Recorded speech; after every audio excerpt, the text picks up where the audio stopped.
আপনারা নিশ্চয়ই অনেক বই পড়েন। ওয়েল, আমার তো অনেক বই পড়া হয়, স্পেশালি যখন comes to personal finance, investing বা এনি মানি রিলেটেড বই। আমি অনেক বই পড়ি। আর মানি রিলেটেড ফার্স্ট যে বইটা আমি পড়ছিলাম was rich dad poor dad by Robert Kiyosaki. This book was published back in 1997। আর এই বইটা পাবলিশ হওয়ার পর দুনিয়াতে একটা ঝড় তুলে ফেলছিল, কারণ এই বইতে উনি এমন এমন জিনিস লিখছে যেটা আমাদের স্কুলে বা কোনো এডুকেশনাল সিস্টেমে শেখানো হয় না। অ্যান্ড পিপল ওয়ার এনলাইটেন্ড এই বইটা পড়ে। তো আজকের ভিডিওতে আমি যেই 5টা টপ লেসন্স শিখছিলাম এই বইটা পড়ে আপনাদের সাথে শেয়ার করব। লেটস গো।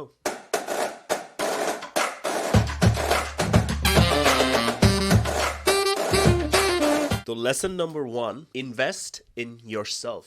আমাদের ট্রেডিশনাল এডুকেশন সিস্টেমে টাকা পয়সা রিলেটেড বা এই ধরনের পার্সোনাল ফাইন্যান্স রিলেটেড কোনো ধরনের এডুকেশন হয় না, এবং এটা হবেও না। আমাদের এডুকেশন সিস্টেমে শেখানো হয় আমরা ভালো এমপ্লয়ি কেমনে হতে পারবো, একটা কোম্পানিতে ভালো কিভাবে কাজ করতে পারবো, এই ধরনের স্কিলস শেখানো হয়। Basically it never teaches you about money, how money works, how to make money work for you, investing কিভাবে করব, কেমনে করব, এই ধরনের কোনো ডেডিকেটেড পাথওয়ে আমাদের এডুকেশনাল সিস্টেমে শেখানো হয় না। তো এখানে উনি সেটাই বলছে যে invest in your self, invest in studying about মানি। আজকাল অনেক প্ল্যাটফর্ম আছে, অনেক বই আছে, যেমন YouTube, Udemy, LinkedIn learning, skill shares, এই ধরনের অনেক প্ল্যাটফর্ম আছে যেখানে আপনি এইসব ব্যাপারে শিখতে পারেন। So utilize those platform to learn about money, investing, how money works. This is the time to invest in yourself. Lesson number 2 তে যাওয়া যাক, improve your financial IQ.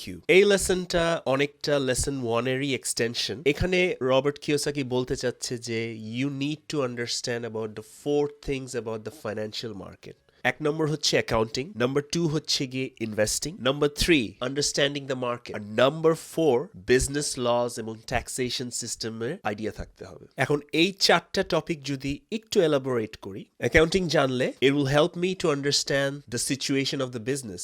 Balance sheet পড়ে বুঝতে পারবো, বা প্রফিট অ্যান্ড লস অ্যাকাউন্টটা দেখে আমি বুঝতে পারবো যে ব্যবসার অবস্থাটা কোথায়। তো আমার একটা বেসিক আন্ডারস্ট্যান্ডিং থাকবে কোথায় আমার ব্যবসা, যদি আমি কোনো সময় একটা ব্যবসা দাঁড়া করাতে চাই। Number 2 investing. এখন ইনভেস্টিংটা বুঝার দরকার এখানেই, কারণ investing will actually grow your money. আপনি আপনার টাকা ইউজ করে টাকাটা গ্রো করবেন। তো it's a vehicle where you use your money to make more money. তো এইটা বুঝা, এটার বেসিক আন্ডারস্ট্যান্ডিংটা সবার থাকা খুবই জরুরি। নাম্বার 3 ছিল আন্ডারস্ট্যান্ডিং দ্য মার্কেট। এইটাতে basic economics, supply, demand, inflation, এই ধরনের বেসিক মাইক্রো ইকোনমিক্স টার্মসগুলো বুঝা খুবই জরুরি। এখন এইটা বুঝার আপনার নিজের একটা স্টেপ নিতে হবে। আপনি হয়তো কোনো ধরনের বেসিক ইকোনমিক্স বই নিতে পারেন লাইব্রেরি থেকে, বা যে কোনো ধরনের প্ল্যাটফর্মে, যে এইসব বেসিক টার্মসগুলা আপনি নিজের মতন করে শিখে নেবেন। তাহলে এটা আপনার নিজের ফাইন্যান্সিয়াল আইকিউ দেখবেন যে ড্রাস্টিক্যালি ইমপ্রুভ করবে। নাম্বার 4 ছিল হচ্ছে গিয়ে learn about business law and taxation system. এখন বিজনেস ল এবং ট্যাক্সেশন সিস্টেম, আপনি যেই দেশে থাকেন, যে দেশে আপনি লোকেটেড, ওই দেশের বিজনেস ল এবং ট্যাক্সেশন সিস্টেমের সম্পর্কে খুবই ভালো ধারণা থাকা উচিত। কারণ আপনি যদি ভবিষ্যতে কোনো ব্যবসা দাঁড়া করাতে চান এবং ওই ব্যবসা রিলেটেড ট্যাক্সেশন সিস্টেমও কিভাবে কাজ করে, ওই দুইটা খুবই ইন্টার রিলেটেড। তো এই দুইটা ব্যাপারেও আপনাদের স্টাডি করা উচিত। এখন লেসন নাম্বার 3 তে যাওয়া যাক, কন্ট্রোল ইয়োর স্পেন্ডিং। এই বইতে রবার্ট কিওসাকি বলছে যে it's not how much money you make, but rather how much money you can keep.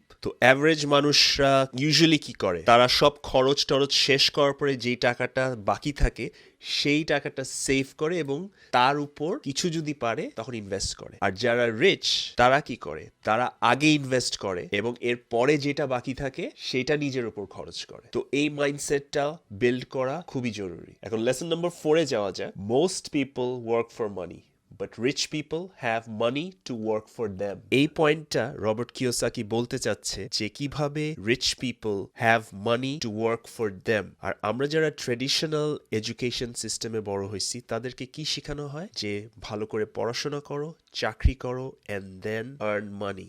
তো এই সিস্টেমটার সমস্যা কোথায়? এই সিস্টেমটার সমস্যা হচ্ছে গিয়ে আপনার কত টাকা আসতেছে it's directly dependent on the time you are putting in. তার মানে এটা একটা অ্যাক্টিভ স্ট্রিম অফ ইনকাম। আপনি যত টাইম দিচ্ছেন সেই অনুযায়ী আপনি একটা বেতন পাচ্ছেন।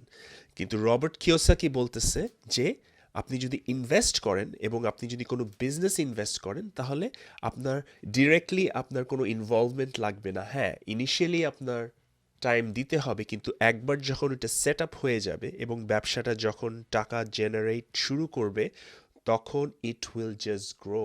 তো ওই মাইন্ডসেটটা থাকা খুবই ইম্পর্টেন্ট যে আপনি আপনার টাকা ইনভেস্ট করেন and not depend on your active income but rather passive income. আর ফাইনালি যাওয়া যাক lesson number 5, learn to acquire asset and not liabilities. So the difference between the rich and the poor is the rich buys asset but the poor buys liabilities which they think is asset. So basically যারা average তারা এমন এমন জিনিস কিনে যেটা কোনো ধরনের cash flow বা ইনকাম জেনারেট হয় না, বাট যারা রিচ আছে তারা কিন্তু ওই ধরনের অ্যাসেটেই ইনভেস্ট করে যেটা ক্যাশ ফ্লো এবং অ্যাসেট বা ওয়েলথ জেনারেট হয়। তো to understand the difference between asset and liabilities is very important.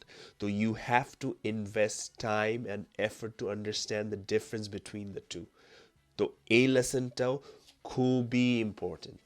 So এটাই ছিল আমার টপ 5টা lesson from this book rich dad poor dad by Robert Kiyosaki. আশা করি ভালো লেগেছে ভিডিওটা এবং নতুন কিছু শিখতে পেরেছেন। আমি রিকোয়েস্ট করব, ইনফ্যাক্ট আমি অ্যাডভাইস করব এই বইটা সবাইকে পড়ার জন্য, কারণ এই বইটাতে আপনাকে এই 5টা লেসন তো আমি যেগুলা মনে করলাম যে আপনাদের সাথে শেয়ার করব, কিন্তু এরকম অনেক লেসনস আছে যেটা আপনারা পড়লে আরও বেশি ইনসাইটস পাবেন। আমি এই বইটার লিঙ্ক ডিসক্রিপশনে দিয়ে দিব আপনারা যদি ইন্টারেস্টেড হন। আর অনেস্টলি বই পড়ার মধ্যে যেই মজা সেটা কিন্তু আসলে ইউটিউবের ভিডিও বা রিভিউ দেখে ওরকম স্যাটিসফ্যাকশন পাওয়া যায় না। এটা আমার পার্সোনাল ভিউ। আবার দেখা হবে কোনো একটা নতুন ভিডিওতে। টিল দেন ভালো থাকবেন। I'll see you in the next one.